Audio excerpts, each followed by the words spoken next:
You've stepped into History Bound, where we saddle up and ride straight into the past. No shortcuts, no whitewash, just the trail as it truly ran from the folks who walked it.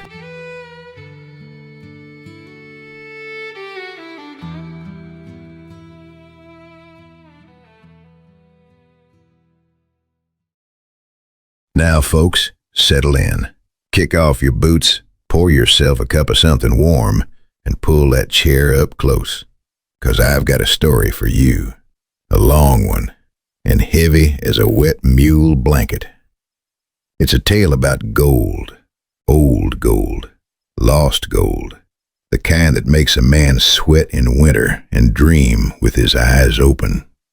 A tale about the legendary treasure of the mighty Aztec Emperor Montezuma, and how that legend tangled itself up in the red rocks of Utah and refused to die. I ain't claiming every word of what you're about to hear is gospel truth. Some of it might be wind, some of it might be whiskey, and some might be plain old wishful thinking. But I'll tell it straight, just like the old-timers told me. And if by the end you're still shaking your head, well, friend, that's between you and the shadows. Folks have been chasing the shine of Montezuma's gold for near on 500 years. And like most legends worth their salt, it didn't start as a tall tale told around a campfire. It started with blood on stone, smoke over water, and men who couldn't tell the difference between wealth and wisdom. To understand how the legend was born, you've got to ride back to a time before the trails were cut and the frontier even had a name.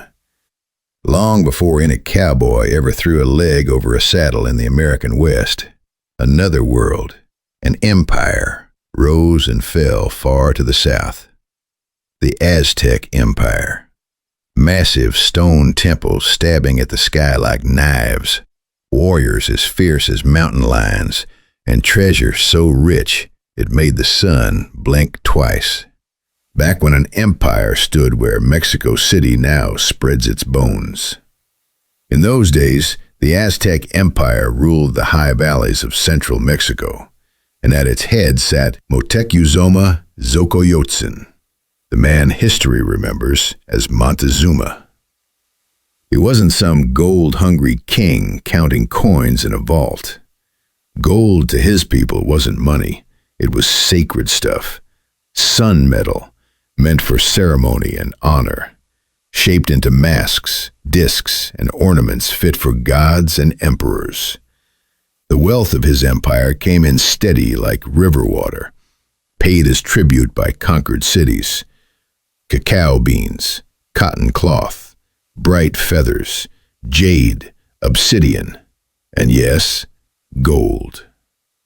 It was stored in temples and palaces, guarded by custom and belief as much as by spear and shield.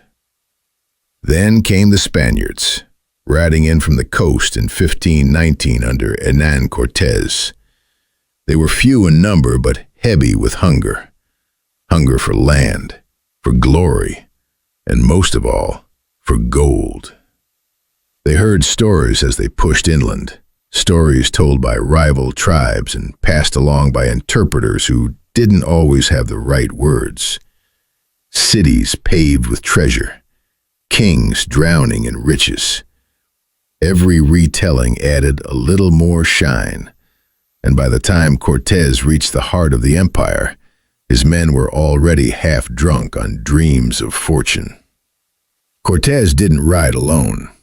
He gathered allies from among the Aztecs' enemies, men who had paid tribute too long and fought too many ritual wars. The Tlaxcalans marched with him by the thousands, and with them came more talk of treasure, more reason to believe the heart of the world held riches beyond measure. Truth was, the Aztecs were wealthy by the standards of their time, but not in the way the Spaniards imagined. That misunderstanding would prove deadly. When Hernán Cortés and his pack of steel-clad wolves marched into the Aztec capital in 1519, they didn't come for sightseeing, No, sir. They came hunting gold. When the Spaniards first entered Tenochtitlan, the great city rising from the lake, Montezuma welcomed them with the grace expected of a ruler. He gave gifts of gold, not as surrender, but as custom demanded, offerings meant to establish balance and obligation. To the Spaniards, those gifts were proof of something bigger, something waiting just out of sight. From that moment on, they couldn't see the city for the gold. And when the Aztecs showed them the royal treasury, well, the Spaniards saw more wealth in one room than Europe had probably seen in 400 years. But gold draws trouble like blood draws sharks. Before long, courtesy gave way to chains. Cortez seized Montezuma and held him prisoner in his own palace, using the emperor as a living shield. Under Spanish orders, gold was gathered from across the empire and piled in one place like never before.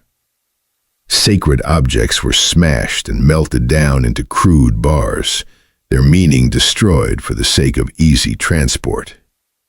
That pile of metal, once spread across temples and treasuries, became one of the first real sparks of the legend. But empires don't fall quiet, and the Aztecs didn't take kindly to their world being torn apart. In 1520, while Cortez was gone dealing with rival Spaniards, his lieutenant ordered a massacre during a religious festival. That act lit the fuse. Tenochtitlan rose up, and when Cortez returned, he found himself trapped in a city that wanted his blood. Fighting broke out. Montezuma died under circumstances nobody can quite agree on, and in the chaos that followed, that treasure, the gold of an empire, simply vanished.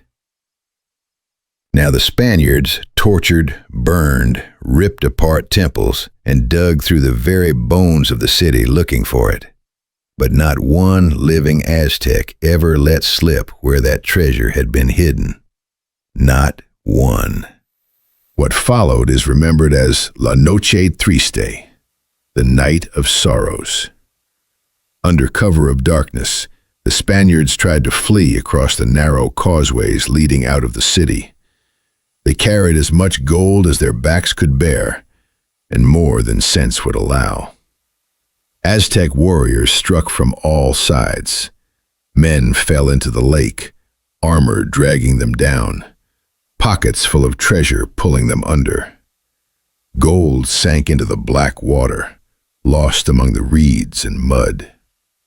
Some men died fighting, others drowned clinging to the very thing they'd come for. That night, a fortune vanished. Some of it was later recovered, but not all. The lake kept its share, and so did the people who survived the conquest. Aztec nobles and priests hid what they could, breaking it into smaller caches, scattering it so no single blow could claim it all. When the city finally fell in 1521, the Spaniards found wealth, but not the wealth they believed should have been there. And that missing gold gnawed at them like an old wound. From there, the legend began to grow legs. Spaniards wrote of treasure spirited away, of gold hidden before the fall. Montezuma's name became a stand-in for everything lost, even though he never buried a hoard himself. As expeditions pushed north into unknown lands, chasing rumors of golden cities and rich kingdoms, the idea took hold that Aztec gold had been carried far from its home, hidden in mountains and deserts where no Spaniard could find it. Some folks later figured the treasure got carried north, back toward the Aztecs' old homeland, a place called Aztlan, meaning the land of the herons. By the time the frontier reached the American Southwest, Montezuma's gold had become a full-grown legend. Prospectors whispered about lost mines, Old trails were said to be marked with signs only the wise could read. Every canyon and ruin became a possible hiding place. Bits of truth mixed with a whole lot of hope, and the stories settled in like dust, passed from one generation to the next. Maybe just stories, maybe not. But those whispers traveled far, and one day they drifted into the ears of a strange, restless wanderer who wandered a little too far into legend. Freddy Crystal wasn't the sort of fella you'd trust to borrow your pocket knife. Lanky, jittery, wild-eyed, like someone had plugged him straight into a lightning storm and never bothered to shut it off. He'd drift from camp to camp, always looking for something he couldn't quite name. But in 1914, up in Idaho, a crowbar came down on Freddy's head. Nobody knows why or who swung it. When Freddy woke up, he claimed he'd been given what he called a panorama, a vision, a movie in his mind so clear he swore it was truth. In that vision, he saw Aztec warriors, strong men, grim men, driving long lines of slaves northward across deserts, mesas, rivers, canyons, all the way into the unsettled lands that would someday be Utah. He saw them hauling massive loads, chests, crates, maybe treasure, maybe something else. And clear as carved stone, Freddy saw a petroglyph, a rock carving, up high on a canyon wall. He didn't know where, but he could draw every line of it. Freddy packed a bicycle with what little he owned and pedaled south hundreds of miles into Utah territory. It was a fool's journey, and he was the fool to take it. When he finally arrived in the little Mormon town of Kanab, he walked right into the main street, dust caked on his boots, hair wild as tumbleweed, and hollered for everyone to hear, "Montezuma's treasure is here!" The people of Kanab looked at him like he was a stray chicken trying to preach a sermon. They nodded polite, said, "Well now, that's something, ain't it?" and went back to their chores.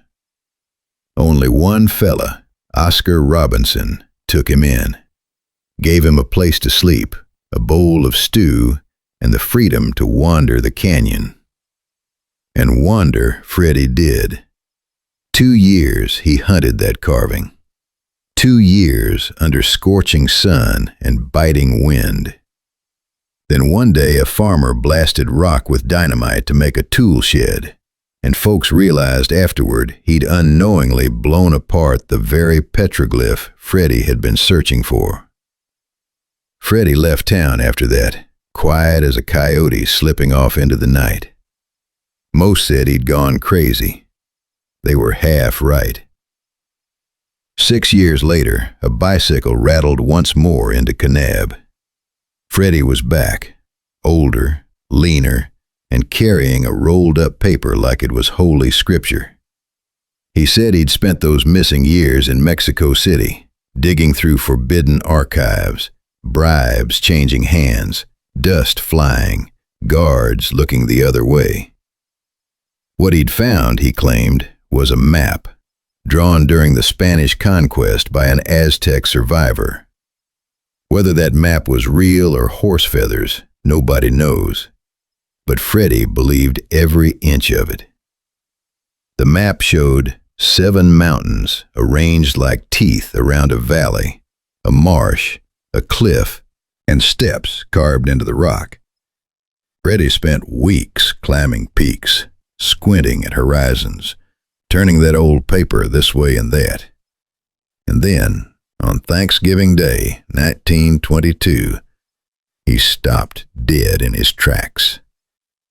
The view in front of him matched the map perfectly. 7 mountains, the marsh, the cliff.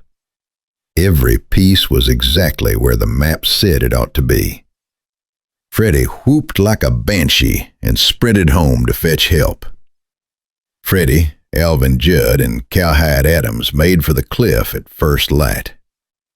There, beneath dust and rockfall, they found something no cowboy expected. Stone steps. Old, weathered, man-made. Up those steps they climbed, breath short, hearts hammering. High above the canyon floor, tucked into the wall, lay a strange stone plug. Limestone mortar, unlike anything in that region. Somebody had sealed something up here long ago. The boys dug with their hands until nails split and knuckles bled. Just when they broke through, darkness yawned behind the wall. Freddy stepped inside. A booby trap triggered. A boulder came crashing down and pinned him like a calf under a branding press. The boys hauled him free, but that was enough proof. There was a cave here, a sealed cave, and someone, long before pioneers, had gone to a lot of trouble to hide it. Freddy ran back to Kanab, shouting that he'd found Montezuma's treasure, and this time the people listened. You ever see an entire town catch gold fever at the same time? It's a sight. Kanab practically shut its doors. Shopkeepers closed up.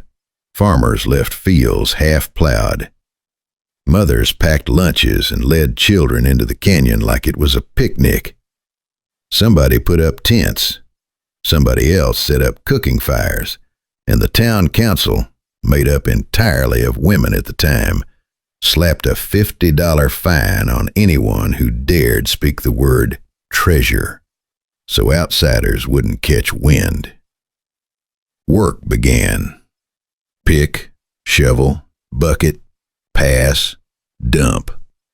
Day after day, week after week. They broke into chambers, real carved chambers, followed tunnels, bashed down walls. But every cavern held nothing but sand and time. 2 years they dug. By the time they reached the last chamber, hope was thin as rawhide. And sure enough, there was no treasure. No gold, no jewels, no ancient vault with a king's ransom inside. Just stone. The town drifted home, weary and ashamed. Freddy Crystal, the man who'd started it all, slipped away into legend. Some say he was murdered by diggers who felt cheated.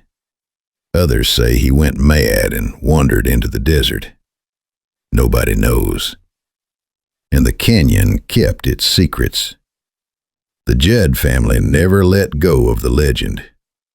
Young Alvin grew into an old cowboy with a story stitched into his bones. He passed it to his sons, just like some families pass down a brand or a rifle.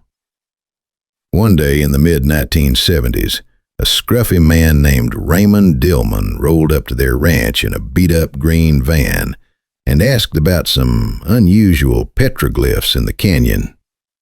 The Judds knew the ones he meant. 3 animals carved in a line, 3 circles underneath, and 1 enormous spiral bullseye. Ray claimed he'd spent 16 years studying the mysterious Peralta stones, carved slabs said to map the legendary Lost Dutchman's mine. But Ray said the stones didn't point to Arizona. They pointed here, to Kanab, to Montezuma's treasure. The Judds listened, and the next morning they fired up an excavator. If they were going to dig, they were going to dig big. They dug deep under the spiral bullseye, deeper than any of the old 1920s diggers ever dared. First they hit bones, lots of them, burned, broken, blackened. Then they found a pot filled with 200 turquoise beads. Then a strange stone with a blood channel carved into it, like the kind you read about in old sacrificial tales. Some folks said the Aztecs had been here. Others said the Spaniards had been here. Still others said it was older, darker, stranger. Scientists later tested the bones. Turns out they weren't Aztec, weren't Spanish, weren't even from the same era. Those bones were ancient, thousands of years old. Some long-forgotten people had lived and died here long before Montezuma walked the earth. That revelation just about broke the Judd's spirit. They halted the dig. But the legend clung to them like burrs on wool socks.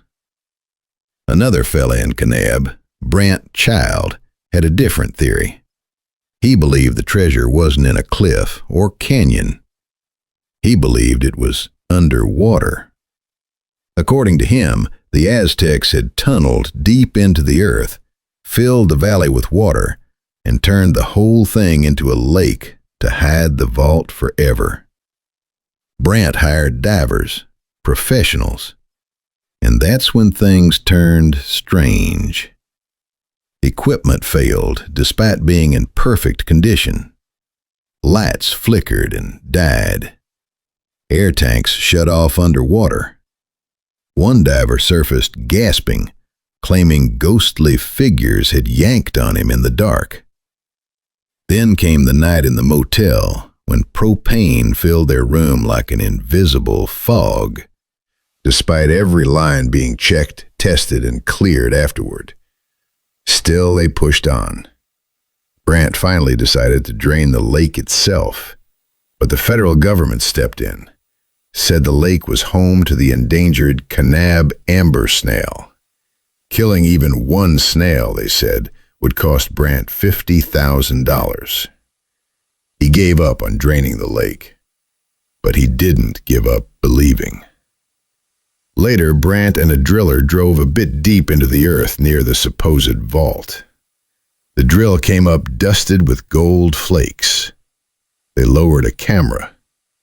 They swore they saw a figure, maybe a statue, maybe a man, and a massive shape beside it, glittering faintly in the dark. The driller went home that night, had a sudden heart attack, died on the spot. His wife died of another heart attack only weeks later. And Brant, he claimed a visitor came to warn him. Not quite human, not quite spirit. Something in between. The visitor said the treasure wasn't meant for Brant, that it was meant for the tribes, and that Brant's digging would only bring suffering.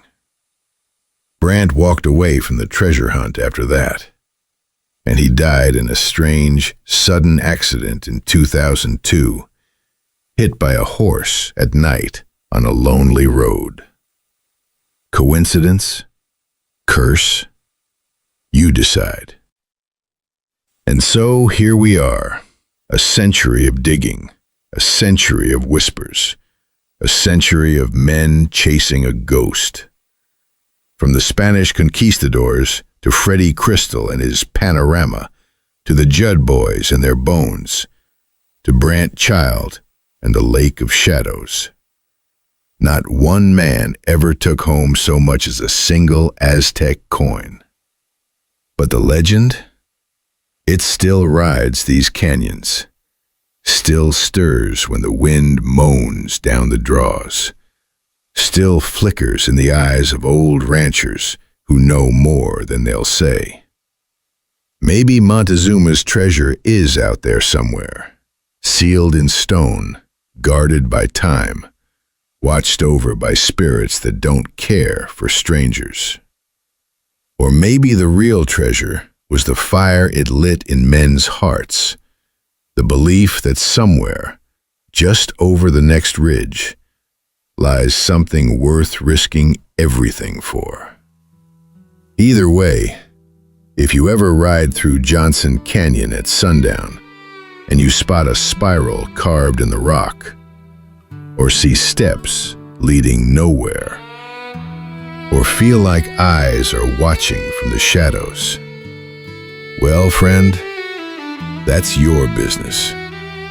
But remember this, every man who chased that gold paid a price, and none ever lived rich from it.